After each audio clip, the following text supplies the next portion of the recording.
Hello നമസ്കാരം. ഞാൻ Bindu Vipin. ബിന്ദുസ് spices വേൾഡിലേക്ക് എല്ലാവർക്കും സ്വാഗതം.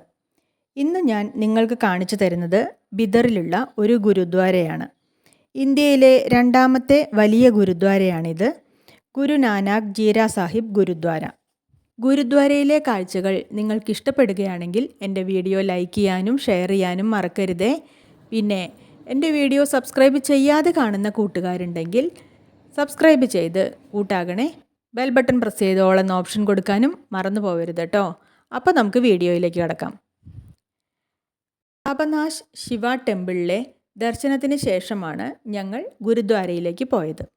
അതുകൊണ്ട് തന്നെ ഞങ്ങൾ ഗുരുദ്വാരയിലെത്തുമ്പോൾ സമയം ഏകദേശം ഒരു 8-8:30 ആയിട്ടായിരുന്നു. കവാടം കടന്ന് ഗുരുദ്വാരയുടെ ഉള്ളിൽ കടന്നു കഴിഞ്ഞപ്പോൾ ഒരു പ്രത്യേക ലോകത്തിലെത്തിയതുപോലെ തോന്നി. ഇതാണ് ഗുരുദ്വാരയിലേക്ക് കടക്കാനുള്ള കവാടം. വലിയൊരു കവാടമാണത്. കവാടത്തിനോട് ചേർന്ന് തന്നെ ധാരാളം വിശ്രമ മുറികളൊക്കെ ഉണ്ട്. അത് പഞ്ചാബിൽ നിന്നും വരുന്ന സിഖുകാർക്ക് വിശ്രമിക്കാനും താമസിക്കാനും ഒക്കെയുള്ള മുറികളാണെന്നാണ് ഞങ്ങൾ അന്വേഷിച്ചപ്പോൾ അറിഞ്ഞത് കേട്ടോ. സാധാരണ എല്ലാവർക്കും അവിടെ റൂം കൊടുക്കുമെന്ന് അറിയില്ല. ഇതാണ് ഗുരുദ്വാര. ഗുരുദ്വാരയിലേക്ക് കയറുന്നതിന് മുമ്പ് നമ്മുടെ തലമുടിയൊക്കെ മറച്ച് കെട്ടണം.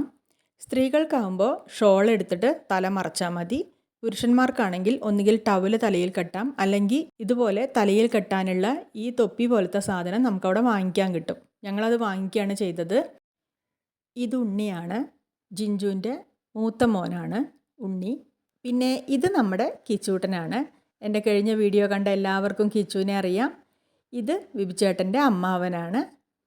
ഇത് അമ്മായിയാണ്. ഞങ്ങളെല്ലാവരും മണിച്ചേച്ചി എന്ന് വിളിക്കും. ഇത് ജിഞ്ചുവിൻ്റെ വൈഫാണ് ലക്ഷ്മി. അപ്പോൾ അമ്മാവനും അമ്മായി, അമ്മാവൻ്റെ മോൻ ജിഞ്ചു, ജിഞ്ചുവിൻ്റെ വൈഫ് ലക്ഷ്മിയും അവരുടെ 2 കുട്ടികളും, പിന്നെ ഞാനും വിബിച്ചേട്ടനും. ഞങ്ങൾ ഇത്രയും പേരാണ് ഗുരുദ്വാരയിലേക്ക് പോകുന്നത് കേട്ടോ. ജിഞ്ചു ബിദറിലാണ് താമസിക്കുന്നത്. ആദ്യം നമ്മൾ ഗുരുദ്വാരയിലേക്ക് കയറി കഴിയുമ്പോൾ അവിടെ നമുക്ക് കൈ വാഷ് ചെയ്യാനൊരു സ്ഥലമുണ്ട്. അവിടെ ചെന്ന് കൈയൊക്കെ നന്നായിട്ട് വാഷ് ചെയ്തിട്ട് വേണം നമ്മൾ ഗുരുദ്വാരയിലേക്ക് പ്രവേശിക്കാൻ. ഗുരുദ്വാരയുടെ മെയിൻ ദർബാറിലേക്ക് കയറുന്നിടത്ത് ഇതുപോലെ കാല് കഴുകാൻ ഇങ്ങനെ വെള്ളമുണ്ട് കേട്ടോ. അവിടെ കാല് കഴുകിയിട്ട് വേണം നമ്മൾ സ്റ്റെപ്പ് കയറി മെയിൻ ദർബാറിലേക്ക് എത്താൻ. ഞങ്ങൾ ചെന്ന സമയത്ത് ഗുരുദ്വാരയിൽ ഒട്ടും തിരക്കുണ്ടായിരുന്നില്ല. അധികം ആൾക്കാരൊന്നുമില്ല. രാത്രി ആയതുകൊണ്ടാണോ എന്ന് അറിയില്ല. അവിടെ അധികം ആളുകളൊന്നും കാണാനില്ലായിരുന്നു. കാലൊക്കെ കഴുകിയതിന് ശേഷം ഞങ്ങൾ ഗുരുദ്വാരയുടെ ഉള്ളിൽ പ്രവേശിച്ചു. അവിടെ പ്രത്യേകിച്ച് ആരും ഞങ്ങൾ കണ്ടില്ല കേട്ടോ. ഒരാൾക്കാരെയും കണ്ടില്ല. അതുകൊണ്ട് തന്നെ ഞങ്ങൾക്ക് അവിടെ നിന്ന് പ്രസാദമൊന്നും കിട്ടിയില്ല. ഞങ്ങളവിടെ പോയി ജസ്റ്റ് തൊഴുത് ഇറങ്ങുകയാണ് ചെയ്തത്. അപ്പോൾ ഇതാണ് ഗുരുദ്വാരയുടെ പ്രധാനപ്പെട്ട സ്ഥലം. ഇവിടെ ഞങ്ങൾ നമസ്കരിച്ച് പ്രാർത്ഥിച്ചു.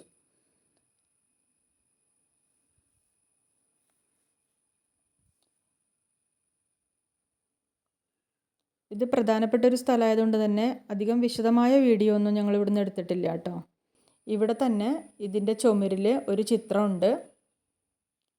ഗുരു നാനാക്ക് ബിദറിൽ വന്നതും അദ്ദേഹം പാറ നീക്കിയിട്ട് അവിടെ ജലം വരുത്തിയതുമായിട്ടുള്ള കാര്യങ്ങൾ വിശദീകരിക്കുന്ന ഒരു ചിത്രമാണ് കേട്ടോ അവിടെയുള്ളത്. ബീദറിൽ ഇങ്ങനെ ഒരു ഗുരുദ്വാര ഉണ്ടായത് എങ്ങനെയാണെന്ന് അറിയാമോ? സിഖുകാരുടെ ആദ്യ ഗുരുവായ ഗുരു നാനാക്ക് 15-ാം നൂറ്റാണ്ടിൻ്റെ ആരംഭത്തിൽ ദൈവ സന്ദേശം ജനങ്ങളിലേക്ക് എത്തിക്കാൻ വേണ്ടി നീണ്ട യാത്രകൾ നടത്തിയിരുന്നു. അങ്ങനെ രണ്ടാമത്തെ നീണ്ട യാത്ര ഇപ്പോഴത്തെ സൗത്ത് ഇന്ത്യൻ ഭാഗത്തേക്കായിരുന്നു. ആ യാത്രയിലാണ് അദ്ദേഹം ബീദറിൽ എത്തിച്ചേരുന്നത്. ഇവിടെ എത്തിയ ഗുരുനാനാക്കിനോട് ഇവിടുത്തെ ജനങ്ങൾ അവരനുഭവിക്കുന്ന കുടിവെള്ളക്ഷാമത്തെക്കുറിച്ച് പറഞ്ഞു. അവരുടെ വിഷമം മനസ്സിലാക്കിയ ഗുരുനാനാക്ക് ഒരു മലയിലേക്ക് ചെന്നു. സ്വന്തം കാൽപാദം കൊണ്ട് കല്ലുകൾ മാറ്റിയപ്പോൾ അവിടെ ഒരു ശുദ്ധജലത്തിൻ്റെ ഉറവ പ്രത്യക്ഷപ്പെട്ടു. ആ സ്ഥലത്താണ് ഇപ്പോഴത്തെ ഗുരുദ്വാര സ്ഥിതി ചെയ്യുന്നത്. ഗുരുദ്വാരയിൽ ആ ഉറവ ഇപ്പോഴും കാണാൻ പറ്റും. അമൃത് കുണ്ട് എന്ന പേരിൽ ഒരു ചെറിയ കുളത്തിൽ ആ വെള്ളം ശേഖരിച്ചു വെക്കുന്നുണ്ട്. അവിടെ എത്തുന്ന വിശ്വാസികൾക്ക് അമൃത് കുണ്ടിൽ നിന്നും അല്പം ജലം കുടിക്കാൻ കൊടുക്കുന്നുണ്ട്. ഗുരുദ്വാരയിലെ മെയിൻ ദർബാറിൽ നിന്നും ഇറങ്ങി വന്ന ഞങ്ങൾ ഒരു കുളത്തിൻ്റെ കരയിൽ നിൽക്കുകയാണ് കേട്ടോ. നല്ല ഭംഗിയുള്ള ഒരു കുളമാണ്. മാർബിൾ പതിച്ചിട്ടുള്ള വളരെ ഭംഗിയുള്ള നല്ലൊരു കുളം. അധികം ആഴമൊന്നുമില്ല. സിഖുകാരൊക്കെ ഈ കുളത്തിലിറങ്ങി കുളിക്കാറുണ്ടെന്ന് തോന്നുന്നു. എല്ലാവർക്കും ഈ കുളത്തിലിറങ്ങി കുളിക്കാൻ പറ്റുമെന്നൊന്നും അറിയില്ല കേട്ടോ. എന്തായാലും ആ കുളത്തിൻ്റെ ഭംഗി ആസ്വദിച്ചുകൊണ്ട് ആ കുളക്കരയിലൂടെ ഞങ്ങളിങ്ങനെ നടന്നു. ഗുരുദ്വാരയിലെ ഗുരു എന്ന് പറയുന്നത് അവരുടെ വിശുദ്ധ ഗ്രന്ഥമായ ഗുരു ഗ്രന്ഥ് സാഹിബാണ്. ഗുരുദ്വാരകളിൽ വിശ്വാസികൾ ഈ പുസ്തകത്തെയാണ് ആരാധിക്കുന്നത്. ദർബാർ സാഹിബ് എന്ന മന്ദിരത്തിൽ നല്ല വിലപിടിപ്പുള്ള തുണി കൊണ്ട് മൂടിയിട്ടാണ് ഈ പുസ്തകം സൂക്ഷിച്ചിരിക്കുന്നത്.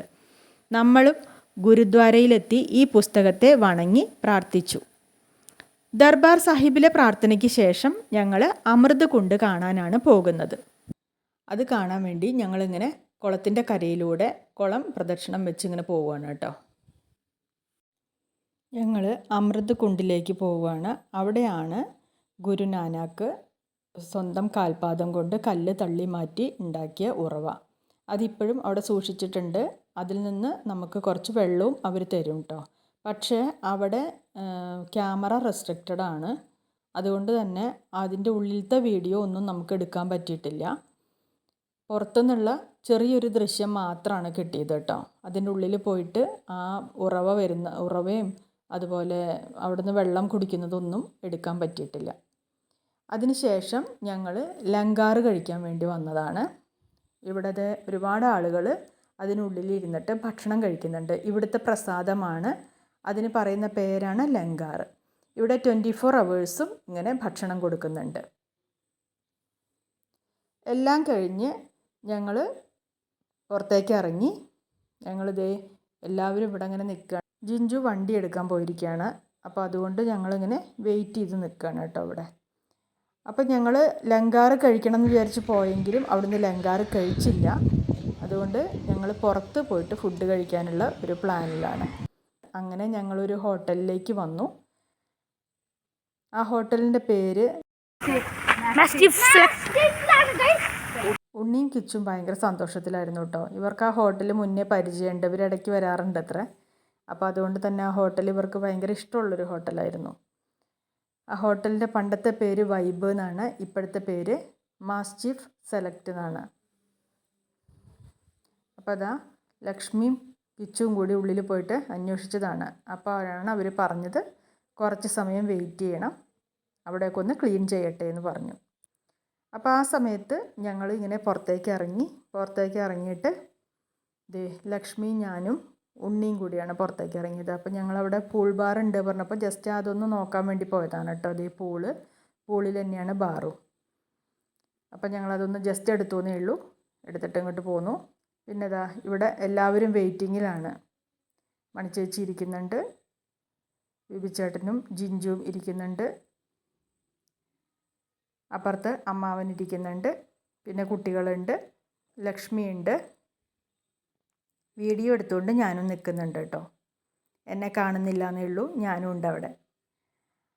അപ്പോൾ ഞങ്ങളെല്ലാവരും കുറച്ച് സമയം വെയിറ്റ് ചെയ്തു. അതിനുശേഷം അവർ ഞങ്ങളെ അകത്ത് കയറ്റി കഴിഞ്ഞിട്ട് സത്യം പറഞ്ഞാൽ ഭക്ഷണം കഴിക്കുന്നതിൻ്റെ വീഡിയോ എടുക്കാൻ ഞാൻ മറന്നുപോയി. കാരണം 9:30 10 മണിയോടെ എടുത്തു. അതുകൊണ്ട് തന്നെ എല്ലാവർക്കും നല്ല വിശപ്പുണ്ടായിരുന്നു. അപ്പോൾ വീഡിയോ എടുക്കുന്ന കാര്യം ഞാനും മറന്നു, എല്ലാവരും മറന്നു. അപ്പോൾ ഭക്ഷണം കഴിഞ്ഞിട്ട് ഞങ്ങൾ പുറത്തേക്ക് ഇറങ്ങിയപ്പോൾ അവിടെ കളിക്കാൻ കുട്ടികൾക്ക് പ്ലേ ഏരിയ ഉണ്ട്. കുട്ടികൾ 2 പേരും അവിടെ ജസ്റ്റ് ഒന്ന് കളിക്കാൻ വേണ്ടി പോയി. അത് കഴിഞ്ഞ് അവരിങ്ങോട്ട് വന്നു കേട്ടോ. ഇത് ഐ ലവ് ബിദർ എന്ന് പറഞ്ഞിട്ടുള്ള ഇത് എഴുതി വെച്ചിട്ടുള്ള ഒരു സ്ഥലമാണ്. അവിടെ ഇങ്ങനെ നിന്നിട്ട് ഫോട്ടോ എടുക്കാൻ വേണ്ടി ഒരു ഫോട്ടോയ്ക്ക് പോസ്റ്റ് ചെയ്തതാണ്. അപ്പം ഞാൻ അതൊന്ന് വീഡിയോ എടുത്തുവെന്നേ ഉള്ളൂ. അപ്പോൾ ഇന്നത്തെ വീഡിയോ ഞാൻ ഇവിടെ വെച്ച് നിർത്തുകയാണ്. അടുത്ത വീഡിയോയിൽ നമുക്ക് വീണ്ടും കാണാം. അതുവരെ എല്ലാവർക്കും നന്ദി, നമസ്കാരം.